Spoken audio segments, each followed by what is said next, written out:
right. Hi. I'm so glad to be here to talk about the Space to Create Writing Retreat in February of 2026. And with me today, I have workshop host or workshop leader, Carrie Watts. Hey, Carrie. Hey, Erin, I'm so glad to be here. Thank you for inviting me. Oh my goodness, I can't wait to talk about your workshop. So tell us the title of your workshop and like what it's about.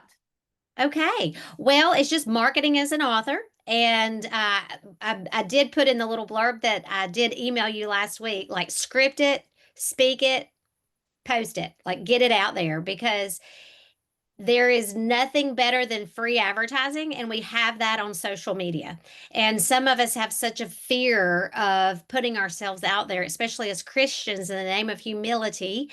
We don't want to seem like we're being braggadocious or that we are trying to put the spotlight on us because we really want the spotlight to be on God or Jesus or and so I feel like one thing that's been taught to me in my coaching as an author is just consider that social media is like a Roman road. Man may have created it for one reason, but we can use it to help spread the good news. And so I just feel like it's so easy for us to get online and to say the good word that God has given us for that day or what we're writing about, and we can share that and hopefully enlighten someone else who needs direction. And I feel like that God gives us a word not just to hold for ourselves all the time, but to share and to give away as a gift.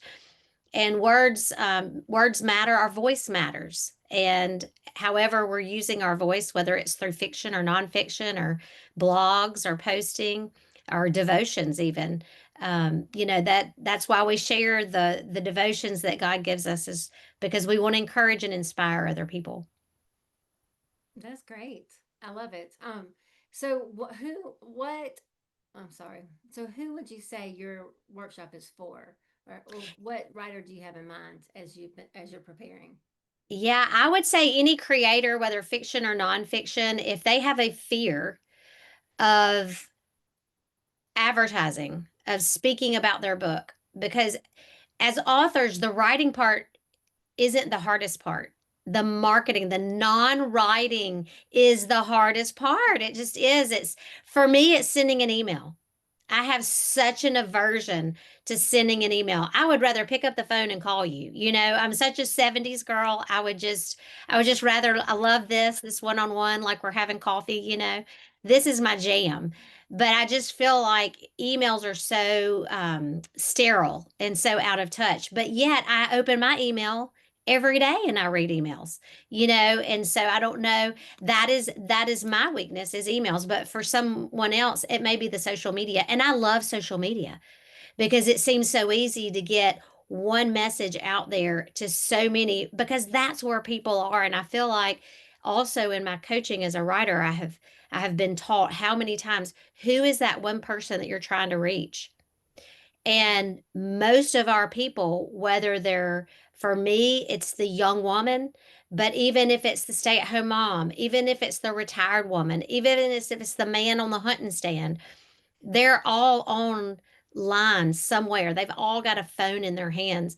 And, as it's been told to me from my publisher, is, if we told the Apostle Paul that we didn't have to pack a bag, that we didn't hike for miles, that we didn't have to go out in the cold and the rain to get to the people who needed the message of God, but all we had to do was sit in the comforts of our home and open up our phone and write something to get our message out, Paul would be like, "Why aren't you doing that?" He would be. He would look at us and say, "Are you crazy?" You Mhm. know? And I think sometimes as Christians, in the name of humility, we get prideful and we say, we don't want to put our face on a screen. We don't want to make a video. We don't like the way we talk. We don't like the way we look. We don't like our nose, our hair, or otherwise. But you can come crazy right out of the shower if you want to. And, we don't have to worry about what people think. We really have one person to work for, and that's God. And I feel like if he's called us to it, he'll bring us through it. and we can do hard things with him. Nothing is impossible with God, right? That's right. That's right. We can do hard things. I think that's one thing I've had to tell myself in my writing journey is it's okay. I can do hard things. And marketing is a hard thing for me. When I have to write my own bio, it takes me forever to write those 3 sentences because they're about me, you know. But I love reading other people's bios. So I'm looking forward to your workshop. Um, I've heard you at another conference, and I loved the way you made marketing seem so easy. You made it seem like, but by the end of your workshop, I was like, I could do that. I think I could. It was almost like you're holding my hand, and we're going to go do it together. So I'm so excited to have you come into the Space to Create retreat and talk about that to our Well, writers. I am so honored to be invited. I am pumped. I can't wait. It's such a beautiful venue. I love French Camp. I love just the memories that I have made there, just really for my whole life, but especially in the last year. And it's really come full circle for me since I went to summer camp there when I was, just in elementary school. And now for the Lord to bring me back there to be quiet and have space to create is just such a gift. It really is. I appreciate you, Erin, because I know it's a lot of work. Well, thank you. It's worth it. It's my favorite weekend of the year, except for Christmas when all my kids are home. But I love it. I love it because we bring writers in and you get a group of writers together, and there's just like this energy in the air. And I love it. We feed off each other. Yes, we do. It's a beautiful time. I love it. And I can't wait. It's you can't get here fast enough. I know. So last year you came as an attendee to the retreat. And so to the person watching this that has not been at all and is kind of like, well, what's the deal? Can you just talk about why you were glad you went last year and why you're coming back? Of course. As Erin said, it's a sweet time with authors, other people like us who like to create. And writing can be a very lonely career. But when you go to a writing retreat, and you meet other people, then it just fills your tank. I mean, you can sit at home and write alone, or you can go to these writing retreats, especially a space to create. And not only is the venue beautiful, but you're on a lake, you're in a log cabin, you have nature. And for most of us, nature is where we want to write anyway. And most of us write better when we're away from home. So you get away from home, you get in nature, you get with people, you're getting to communicate and bounce ideas off of people who are like you. And it's just you make memories that otherwise you would never had the opportunity to make. Not to mention Erin's family makes some awesome homemade meals, so you don't have to cook or clean. The coffee pot's always on. I love it. Well, thank you. I agree. My family, my husband does the food, and my mother and father, I mean, so mama and Steven do the food, and then daddy's like he'll do whatever they tell him to do. So, but they make a good team, and they love being behind the scenes, making things go smoothly for the people that come to the retreat. So it's a blessing. It really is. Tell us why you're excited about teaching this subject. Yes, I am excited about teaching this subject because we aren't we don't step into this career to become marketing managers. We come in this career to write a story that will enhance someone else's lives. And I think we step into it blindly, not even thinking about the marketing. I don't know who we think is going to market for us, but I don't have a team. I am a team of me. And so it does take a lot of self control and organized forethought, intentional focus to market my book because books don't just sell themselves. And I think many of us naturally want to be anonymous. And so it takes a lot of stretching for us to m- get motivated enough, even just to make a post or to write an email, because those things take time. And so you're juggling your writing time and your marketing time, your posting time, your email time. And that can get exhausting to the point where you just want to quit. Like, is it really worth it? And so I want to encourage everyone to keep moving forward because there is a plan and a purpose for your writing, and it's going to make an impact for someone, hopefully a lot of people. And you just don't know who that someone is that's going to see your post, that's going to cause them to pick up your book, that's going to help change their life. That's amazing. Yeah. So also in the afternoon, you are offering, well, you're speaking at, you'll have a second workshop, which would be talking about your experience with Hope Books. And so do you want to just give a little blurb about what that time will be about? Sure. I would not be a published author without Hope Books because they invite in new authors. They understand how difficult it is to have a book published. And so they have a heart for new authors who want to have a book published. And not only do they publish your book, but they have weekly coaching calls. So they teach you the step by step process. They're authors themselves. They know the process that has worked that has not worked for them and that has worked for them. And so they give you an easy step by step process. And I'm going to share that and why I use Hope Books for my first book and why I'm contracted with them now to continue as I write the sequel to my first book. Great. Yay. So would you say they go beside you from beginning of your manuscript through the marketing, or does it stop once you get Yes, the I would say through the launch, through your book launch and release of your book. okay. Well, great. Well, thank you. You're also in the afternoons offering writing coaching and marketing coaching. So if tell us who what types of writers would benefit from sitting down for 30 minutes with you and on a either writing coaching or marketing coaching. Well, yes, I have gone from just being a journaler to a blogger to writing anonymously to being a published author and marketing. So I've been through every step of the way. So if there's anybody that's just not sure where to go next, no matter what step in the process they're in, whether they're considering becoming a writer or if they're in the middle of writing their book, I'm happy to help them wherever they are. I love that. And you're so approachable and so enthusiastic that it'll be easy to talk with you. And sometimes as writers, we just need someone to sit and listen and give us encouragement. It kind of validates that us and words that it matters. You know, it's easy for us to think it doesn't matter. So I'm looking forward to the sessions that you have with people and the coaching sessions. Well, I'm honored, like I said, to be a part, Erin. I really am. And I love how our relationship has come full circle from college through having kiddos and now the opportunity to Yes. write. So, did you write any in college?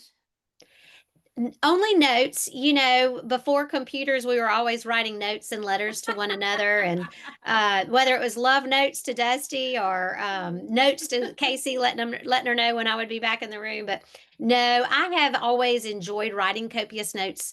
Now, when I was in college, it was the schoolwork, you know, and I've always enjoyed writing church notes. And I don't know if it's that I lacked focus and it helped me to focus.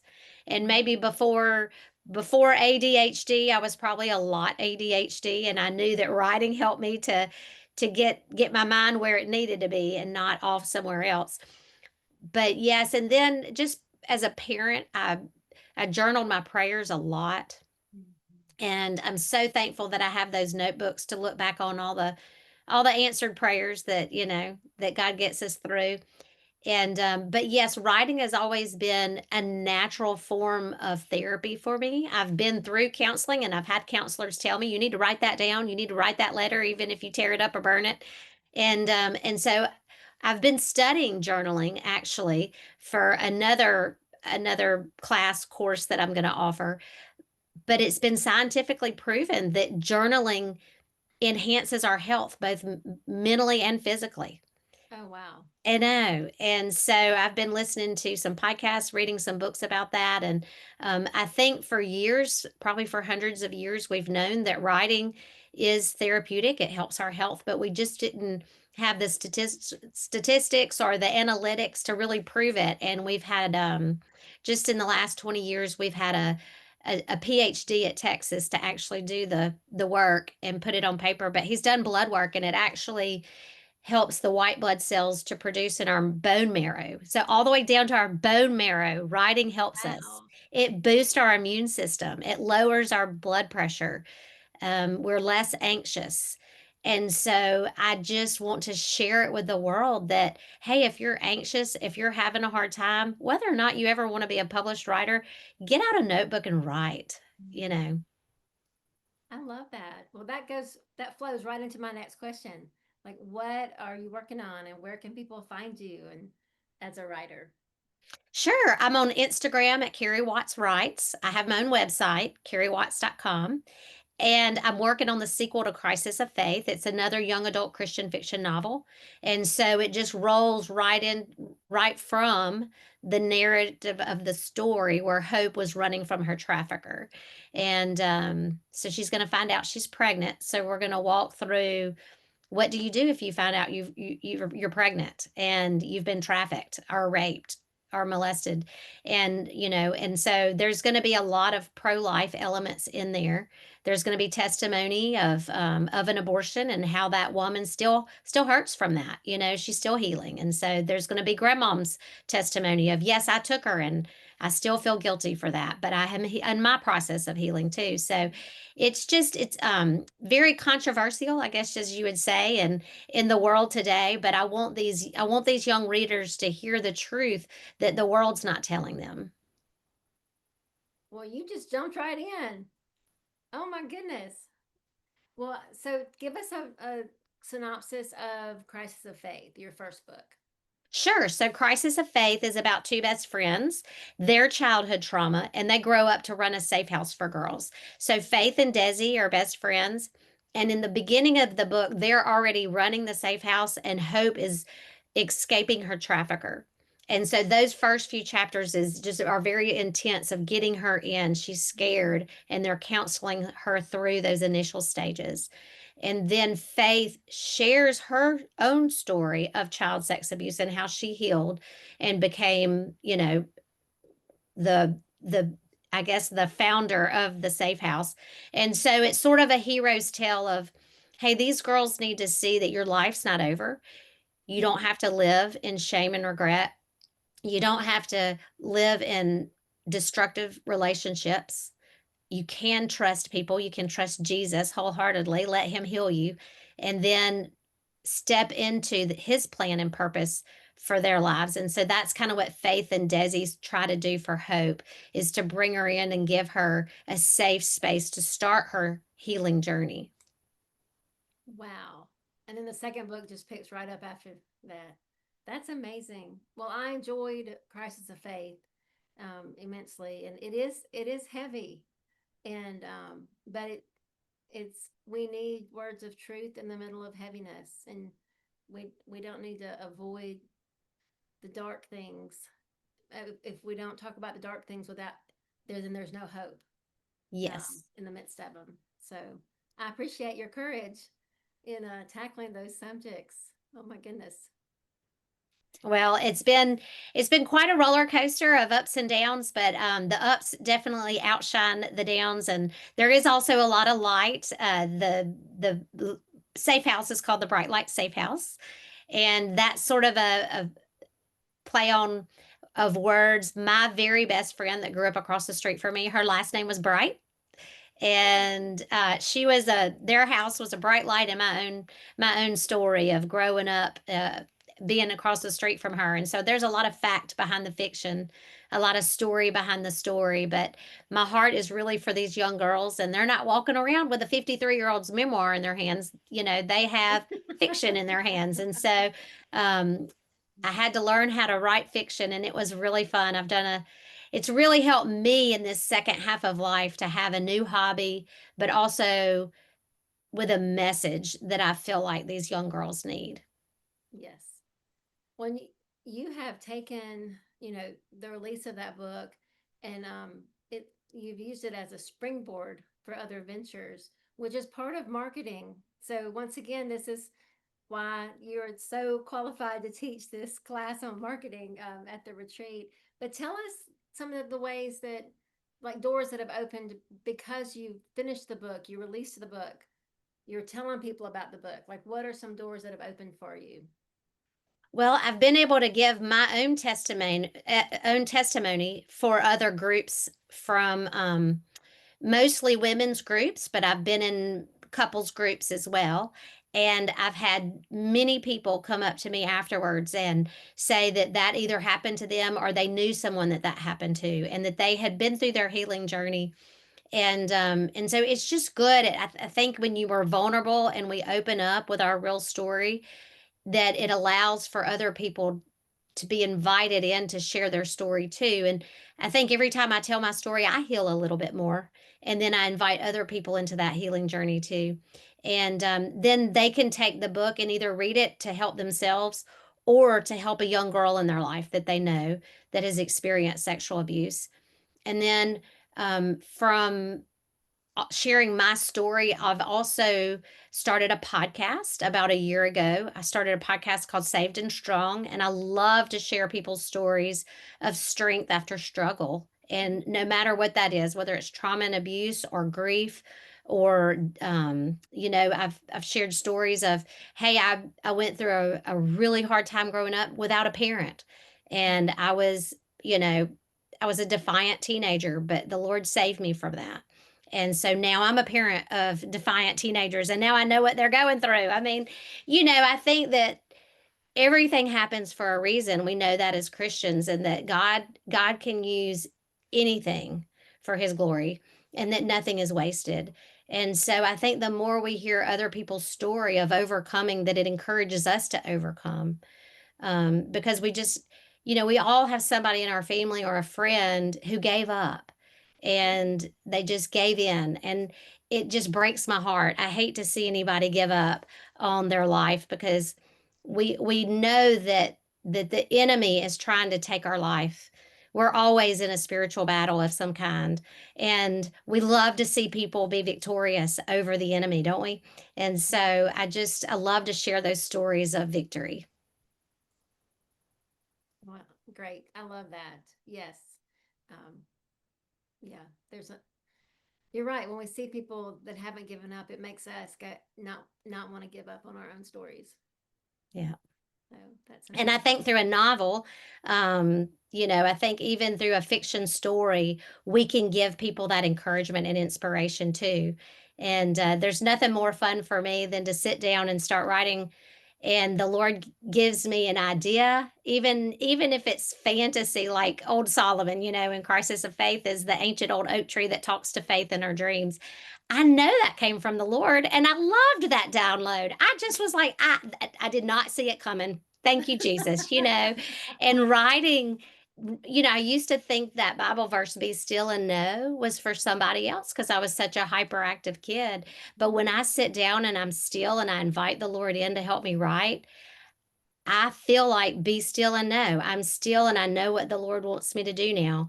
And it's taken me half of my life to get here, and I'm thankful that I have this opportunity to finally step into this plan that God has for me. It's really sweet. And so I just want to tell people, even in their writing journey, to keep moving forward, because the Lord will give you the words. He will.